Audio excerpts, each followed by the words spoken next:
New details on the Air India crash and new questions about possible sabotage. The confusion in the cockpit as fuel to the plane's engines would shut off just seconds after takeoff. Air India Flight 171 was meant to be an ordinary journey from Ahmedabad to London. Instead, moments after lifting off, the plane plunged from the sky, sparking a mystery that still refuses to settle. Early explanations focused on technical malfunction, but emerging evidence hints at a far darker possibility. In this investigation, we sift through the records, the gaps, and the quiet details others overlooked. What caused Flight 171 to fall may not have been a simple equipment failure at all, and the consequences of that revelation are only now coming into focus. 30 seconds to disaster, the unanswered mystery of Air India Flight 171. What was meant to be a forgettable afternoon flight turned into one of the darkest days in India's aviation history. June 12, 2025 began quietly at Sardar Vallabhbhai Patel International Airport in Ahmedabad. Air India Flight 171 was scheduled to make the long haul to London Gatwick. The sky was clear, the wind was as light as a feather. No weather warnings, no incidents to spark delays. It was just another routine departure on paper. In the cockpit sat Captain Sumit Sabharwal, a veteran pilot with over 10,000 hours on wide-body aircraft, alongside his equally experienced first officer. Both had flown this route before. Both trusted the aircraft beneath them. A Boeing 787 Dreamliner, one of the most advanced commercial jets ever built. Boarding was smooth. The cabin crew settled in. All 230 passengers buckled up, unaware they were stepping into a moment that would soon be etched into aviation history. At 1:30 p.m. local time, the control tower cleared Flight 171 for takeoff. Engines spooled up, wheels rolled. The Dreamliner lifted cleanly from the runway. For a split second, everything looked normal. Then something felt off all of a sudden. Instead of climbing decisively, the aircraft lingered low in the sky, too low. People on the ground noticed it immediately. Several witnesses later described an odd humming sound, quieter than expected for a jet of that size. Others recalled seeing the landing gear still down as the plane skimmed rooftops, barely clearing buildings. Less than 30 seconds after liftoff, the cockpit radio crackled with a mayday. The short message brought chills to everyone at the end of the receiver. Thrust not achieved, falling, then nothing. Flight 171 never climbed above 700 feet. The aircraft drifted slightly left, dipped forward, and plunged. At 1:39 p.m., it slammed into a college hostel building in Meghaninagar, erupting into fire, metal, and concrete dust.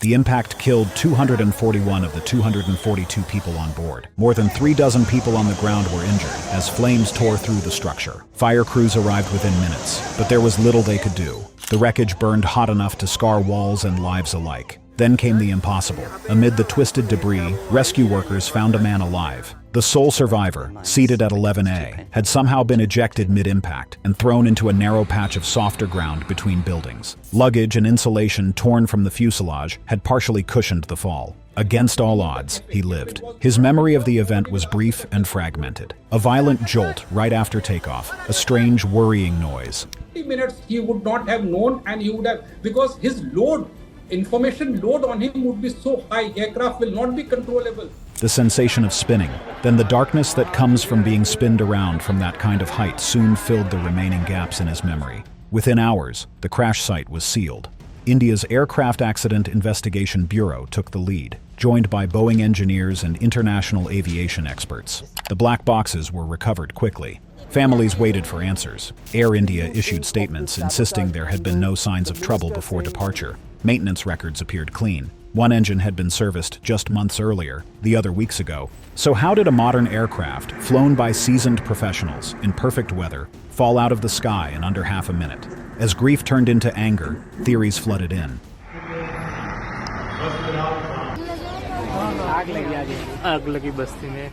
Engine stall, hydraulic failure. People even suggested it was deliberately sabotaged. Officials said little. But one thing was becoming clear. This was not a typical crash. There was no visible engine fire before impact. No explosion mid-air. No frantic cockpit chatter. Then there was a question from inside the cockpit. Why did you switch the fuel engines from the cutoff to the cutoff position from the on position? Just a sudden failure to climb and a haunting silence that followed the mayday. Every detail felt wrong. At the center of it all was one question investigators couldn't escape. What went wrong in those 30 seconds? When Boeing introduced the 787 Dreamliner, it was marketed as the future of flight. Lightweight composite materials, fuel-efficient engines, a radical shift toward fully integrated electrical systems. Air India embraced it eagerly, presenting the aircraft as a symbol of modernity and global ambition. The plane involved in Flight 171, registration VTAB, was less than 8 years old. It had passed inspections without issue. Its health monitoring systems reported no anomalies in the days before the crash. The pilots were among the airline's most experienced. Nothing about the departure screamed danger, and yet everything failed almost immediately. That reality forced investigators to ask an uncomfortable question. We don't know which one noticed this was the case and asked the other pilot why they had turned those switches into the opposite position, into the cutoff position. Was the problem not visible because it was buried too deep to see? Unlike older aircraft, the Dreamliner relies heavily on electronic systems to manage critical functions: thrust control, braking, steering, fuel flow, flap positioning. Traditional hydraulics take a back seat. Redundancy is built into the design, but redundancy only works if failures don't cascade. Then came one detail investigators couldn't ignore. Witness footage and ground reports confirmed that the aircraft's ram air turbine, the RAT, had deployed within seconds of takeoff. The RAT is an emergency device, a small wind-powered propeller that drops automatically when a plane loses primary electrical and hydraulic power. It is not supposed to deploy during a normal takeoff. That wasn't just a red flag. It was a flare shot into the sky. If the aircraft was already relying on emergency power while still over the city, something catastrophic had happened almost instantly. But what? The engines showed no signs of explosive failure, no debris trail, no fire. Fuel switches deliberately were turned off, shutting off fuel to the engines and shutting those two engines down. If power had been lost completely, how did the pilots manage to send a mayday? If fuel flow was interrupted, why wasn't it detected during taxi or initial throttle up? Each answer only led to more questions. Boeing engineers and Indian investigators reconstructed the flight repeatedly using black box data and onboard software logs. Again and again, they found the same anomaly. The engines were responding, but not delivering full thrust. Not a shutdown, not a flameout. It was something subtler, a restriction, just enough to prevent the aircraft from climbing, just enough to seal its fate without triggering obvious alarms. Quiet discussions began circulating among specialists. Could there be a system override? An electronic limitation capable of reducing thrust without direct pilot input? A function embedded deep in the aircraft's logic, activated only under rare conditions? And if such a system existed, who designed it? And under what circumstances could it be triggered? Public confidence wavered. Media outlets began drawing parallels between Flight 171 and other unexplained incidents involving highly automated aircraft. Was this an isolated tragedy or a warning sign hidden inside cutting-edge aviation technology? Officials remained cautious. No pilot error, no bird strike, no weather anomaly. Just a modern jet that should have flown safely for years, except it didn't. Now, investigators weren't just examining wreckage. They were digging through code, software logic, and system behavior, because this crash wasn't only about one flight. It was about whether the technology we trust at 35,000 feet had failed in a way no one fully understood. Now, weeks after the AI 171 crash tragedy, and until that question is answered, the story of Air India Flight 171 remains unfinished. The black box that wouldn't confess. When recovery teams finally reached the scorched remains of Air India Flight 171, their mission was painfully clear. Secure the site, search for survivors, and above all else, find the black boxes. In aviation, these devices are the ultimate truth tellers. One captures every word spoken in the cockpit. The other records thousands of data points, engine output, control inputs, system behavior, frame by frame. Together, they usually reconstruct a crash with brutal precision. Planes may fall apart, but black boxes are built to survive almost anything. The flight data recorder was recovered first, wedged deep inside a section of the rear fuselage that had escaped the worst of the inferno.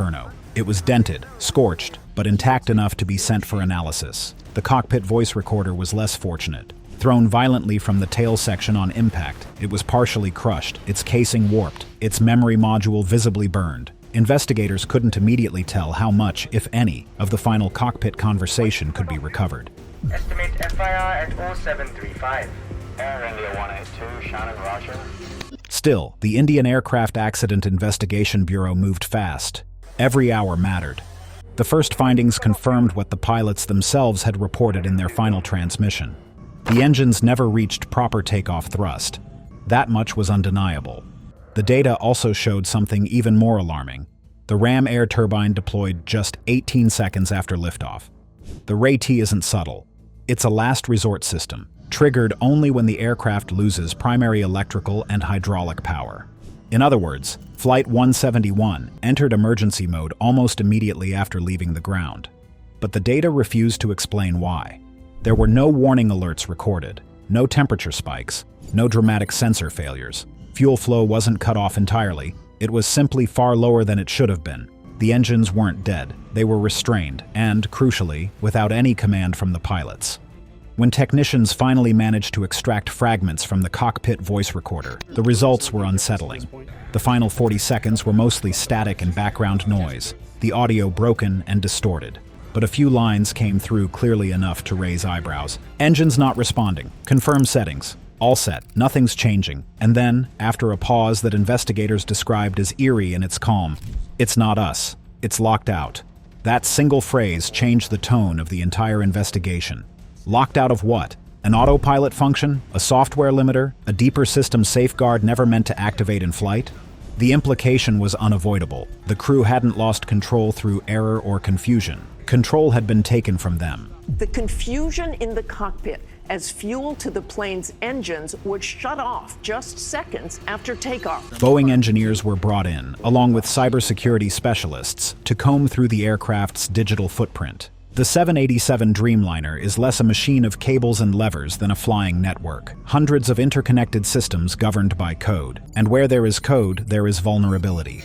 Still, no one wanted to jump to conclusions, not publicly, at least. What made the case even more maddening was how compressed the timeline was. From wheels up to impact, just over a minute. There was no time to troubleshoot, no opportunity to circle back or dump fuel. The thrust reduction, power loss, and rat deployment happened so close together they almost overlapped. And through it all, the data showed no panic, no erratic inputs. Just two experienced pilots doing exactly what they were trained to do, and getting nothing in return.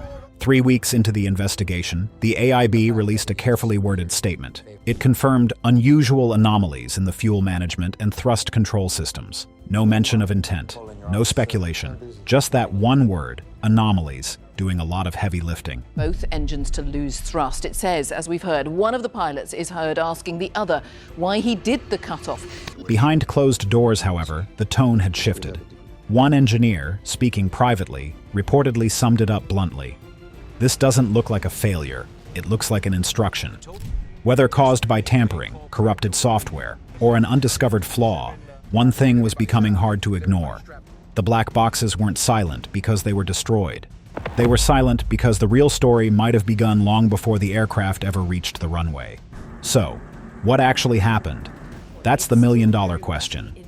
According to reports that surfaced later, the breakthrough didn't come from India alone. A discreet joint team of cybersecurity and avionics experts, working under quiet cooperation agreements involving multiple countries, including the United Kingdom and Israel, began reanalyzing the recovered data from a different angle. They weren't focused on weather, hardware fatigue, or pilot inputs. They were hunting for digital fingerprints. What they found was disturbing. Hidden in the final moments before the crash was a coded command sequence sent to the aircraft's engine indicating and crew alerting system. Fuel switches, they play a critical role in regulating fuel flow to the plane's engines. It wasn't something pilots could trigger from the cockpit. It lived deep inside a maintenance subroutine, software used during ground tests, never during flight. Yet somehow, shortly after takeoff, that sequence activated. The result was devastating. Engine thrust was reduced by more than 60%. Electrical systems began shutting down in sequence. Backup systems kicked in. The ram air turbine deployed. And with no altitude to spare, the aircraft began to fall. What shocked investigators most wasn't just that the sequence existed, but that it had no obvious reason to activate on its own. The logs suggested it originated internally, yet required a trigger. That raised an even darker possibility. The command may have been introduced long before Flight 171 ever lined up on the runway. A corrupted update, a dormant software implant, or, as one whistleblower hinted off the record, something placed deliberately and designed to wait. Now the question shifted from what happened to who made it happen and why. There were theories. Some pointed to unauthorized access during a routine system check days earlier. Others wondered whether the incident was part of a broader pattern of probing or sabotage aimed at civil aviation systems. No group claimed responsibility. No physical tampering was found at the airport. The fuel supply checked out clean. The pilots were cleared of any wrongdoing. But the data told a chillingly consistent story. Something instructed that aircraft to fail, and it did so with precision, timing, and an understanding of the system deep enough to avoid leaving an obvious trace. One senior analyst put it plainly: this wasn't a malfunction, it was a shutdown. If that assessment holds, the implications are enormous. It would mean Flight 171 wasn't brought down by bad weather, mechanical fatigue, or human error, but by deliberate system interference, either embedded digitally or triggered from within the aircraft's own architecture. We now know the plane followed a sequence it was never meant to execute in flight. We know that sequence crippled thrust without alerting the crew in time. And we know someone, or something, had the access and expertise to make it happen. What we don't know may be even more frightening. Who planted the sequence? When was it introduced? And was Flight 171 a one-off, or the first confirmed case of a commercial airliner being taken down without a single shot fired? Until those questions are answered, the crash of Air India Flight 171 remains more than a tragedy. It is a warning, a reminder that the technology we trust with our lives can be turned against us quietly, invisibly, and without warning. According to the reports now surfacing, this wasn't just an accident. It may have been a message, and the world isn't ready for what that message means. The answers. Buried in silence. What no one will say about Flight 171. As fragments of information began slipping out from behind sealed doors, the story of Air India Flight 171 quietly started to change. All right, the preliminary report on Air India 171 has just been released. It was released at midnight. What had first been framed as a tragic technical failure was now taking on a far more troubling shape. This no longer looked like a simple chain of errors or an unlucky convergence of faults. It looked intentional, yet no official agency was prepared to say that out loud. The language remained cautious to the point of absurdity. Anomalous software behavior, unexpected system responses, carefully chosen phrases designed to acknowledge a problem without naming it. Sabotage was never mentioned, not once, not by regulators, not by the airline, not by the manufacturers, but outside the official briefings, the digging had already begun. Independent aviation analysts, retired pilots, and cybersecurity researchers started comparing notes. Patterns emerged. Some pointed to an eerily similar incident involving a cargo aircraft in the Middle East back in 2022, where engine thrust dropped suddenly mid-air for reasons never fully explained. That aircraft survived. Flight 171 didn't. Others zeroed in on access logs and timelines. Who touched the aircraft in the days before the crash? What software updates were installed? Which technicians signed off on the final checks? The deeper the scrutiny went, the more uncomfortable the questions became. Why was a rarely used maintenance command active during takeoff? Now, the preliminary probe into the crash of Air India Flight 171 has left more questions than it provided answers. Why didn't onboard diagnostics flag anything unusual before departure? Why has the full cockpit audio still not been released? And then there was the question no one wanted to ask publicly. If this was foul play, who was the target? Whispers circulated that someone on board may have had ties to sensitive data or previous government work. Others floated an even darker idea, that no one specific was targeted at all, that Flight 171 was a test, a demonstration, not about killing one person, but about proving access, some akin to a flex or a warning to someone. Nothing could be confirmed, and that uncertainty only fed the unease.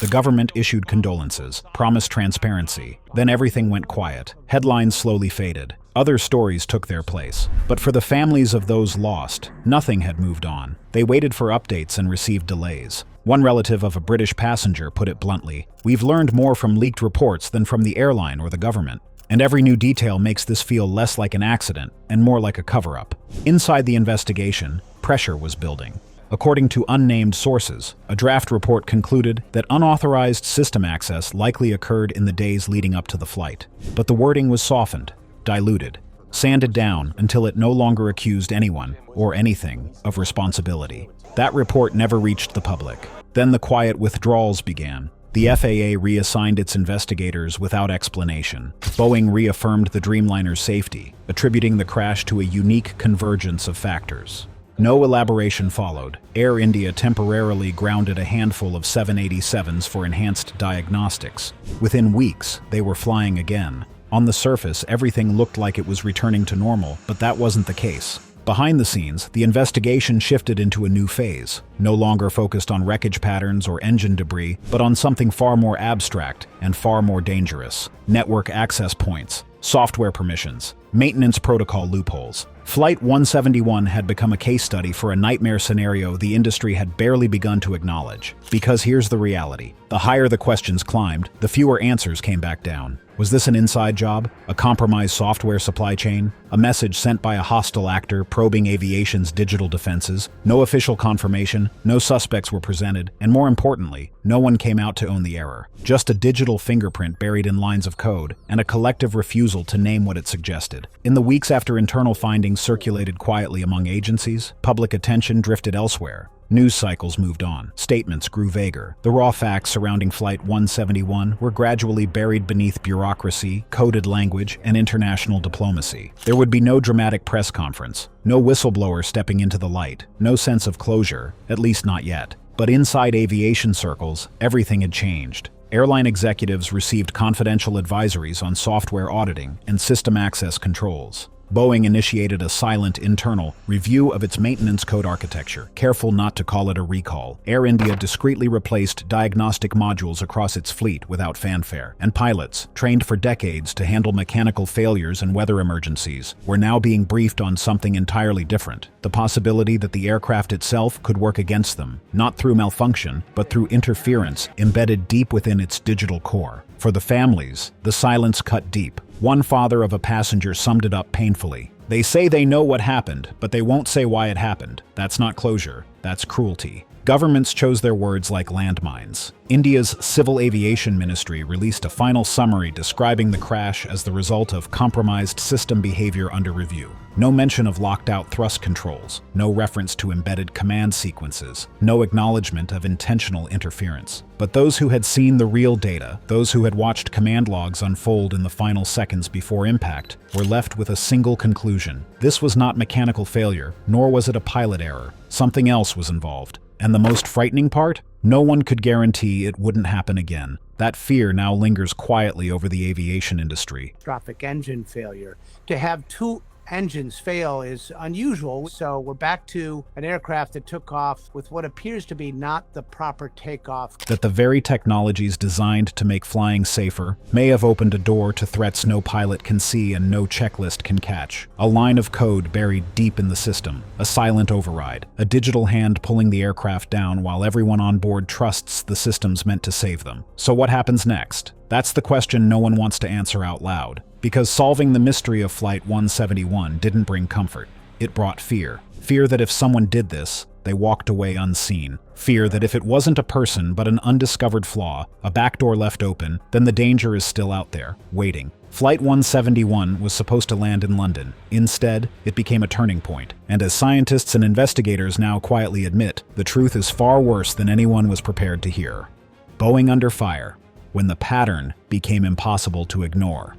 By the time investigators were still wrestling with unanswered questions around Flight 171, another reality was already taking shape in the background. One Boeing had been trying for years to keep from fully coming into focus. This crash did not exist in isolation. It landed in the middle of a storm that had been building quietly, incident by incident, lawsuit by lawsuit, whistleblower by whistleblower. For decades, Boeing wasn't just a manufacturer. It was aviation itself, a symbol of American engineering, safety culture, and technical dominance. Airlines trusted the brand almost by instinct. Regulators leaned on its expertise. Passengers barely questioned the logo painted on the fuselage. But that trust, once cracked, began to fracture rapidly, and not because of one aircraft or one accident. It started with a shift few outside the industry noticed at the time. When Boeing merged with McDonnell Douglas in 1997, the company changed in ways that wouldn't become obvious until years later. Engineers who had once held veto power over safety decisions found themselves increasingly overruled by executives focused on schedules, stock price, and competition, especially with Airbus. Former employees would later describe a cultural pivot from safety first to efficiency first.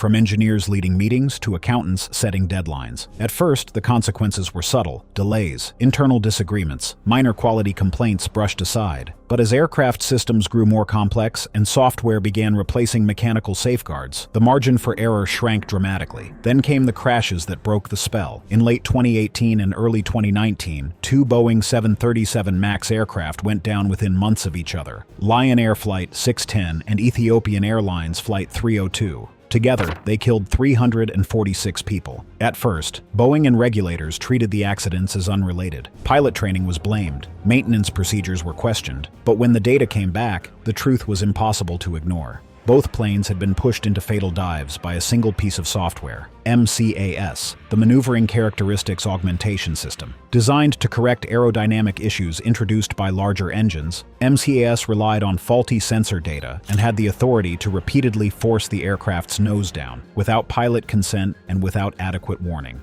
Pilots didn't know it existed. That revelation detonated Boeing's credibility. Internal emails later released during congressional investigations painted a damning picture. Employees mocking regulators, complaining about rushed timelines, admitting the plane was designed by clowns, supervised by monkeys. One message even suggested pilots would need Jedi mind tricks to fly the aircraft safely. The lawsuits came fast. Families of victims sued Boeing for wrongful death. Airlines demanded compensation for grounded fleets. Shareholders accused the company of misleading the public. Boeing eventually agreed to pay billions in settlements, fines, and compensation packages, but no amount of money erased the damage. The 737 MAX was grounded worldwide for nearly 2 years. And yet, even that wasn't the end of it. As production ramped back up, reports began surfacing about quality control issues across Boeing's manufacturing lines. Missing bolts, misaligned fuselage sections, improperly installed wiring. Each issue alone might have been survivable. Together, they painted a picture of a system under strain. Whistleblowers started coming forward. One former quality manager alleged he was pressured to overlook defects to keep planes moving down the assembly line. Another described retaliation after raising concerns about structural integrity. Some claims led to lawsuits, others were quietly settled. A few made it to court, where internal documents revealed repeated warnings that were ignored or delayed. Then, in January 2024, another incident reignited public fear. A Boeing 737-9 MAX operated by Alaska Airlines suffered a mid-air fuselage blowout shortly after takeoff. A section of the aircraft's body, known as a door plug, blew off at 14,800 feet. The cabin depressurized instantly. Oxygen masks dropped. Passengers were thrown from their seats. Miraculously, no one died. But the images told the story Boeing didn't want to tell: a gaping hole in the side of a brand new aircraft. Investigators later confirmed that key bolts meant to secure the panel were missing entirely. You don't need to use those doors.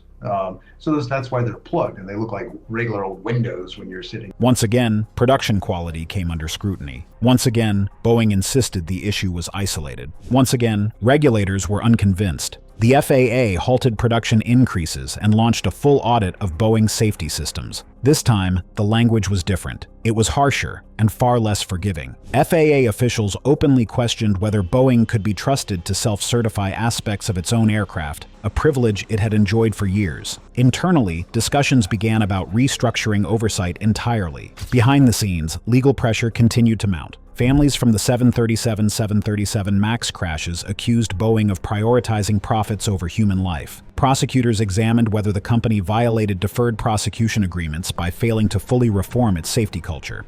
There were 2 plane crashes, killing hundreds of people. It happened within months of each other. Congressional hearings dragged executives into the spotlight again, forcing them to answer questions they had long avoided. And looming over all of it was a broader, more unsettling question. Was Boeing facing a series of unrelated failures, or the consequences of a systemic breakdown? Other incidents, once dismissed as minor, were suddenly re-examined through a new lens. Smoke events tied to electrical systems, autopilot anomalies, maintenance discrepancies, none catastrophic on their own, but collectively troubling. Confidence eroded not just among passengers, but among airlines themselves. Some carriers quietly delayed orders. Others diversified fleets to reduce reliance on a single manufacturer. Training programs were revised, emergency procedures rewritten. Trust, once automatic, now had to be earned, flight by flight. In this climate, Flight 171 landed like gasoline on embers. Well, just over a month ago, Air India Flight 171 crashed, killing 260 people.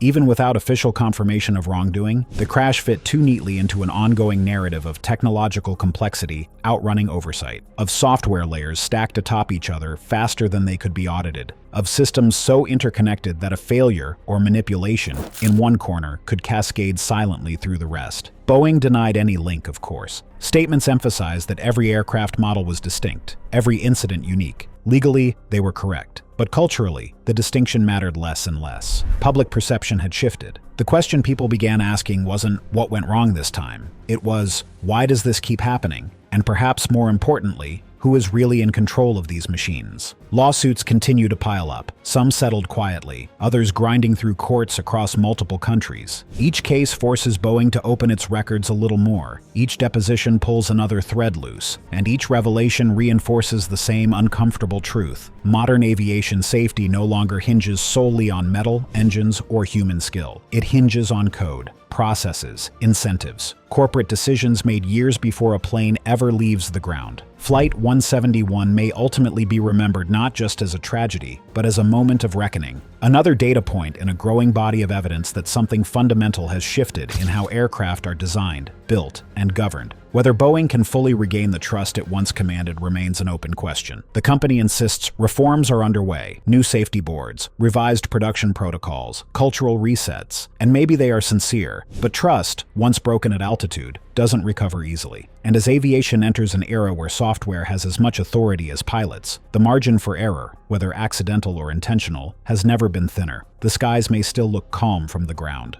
but beneath that calm, a storm of accountability is gathering, and Boeing, willingly or not, is standing right at its center. Please click the cards on the screen now for more interesting videos.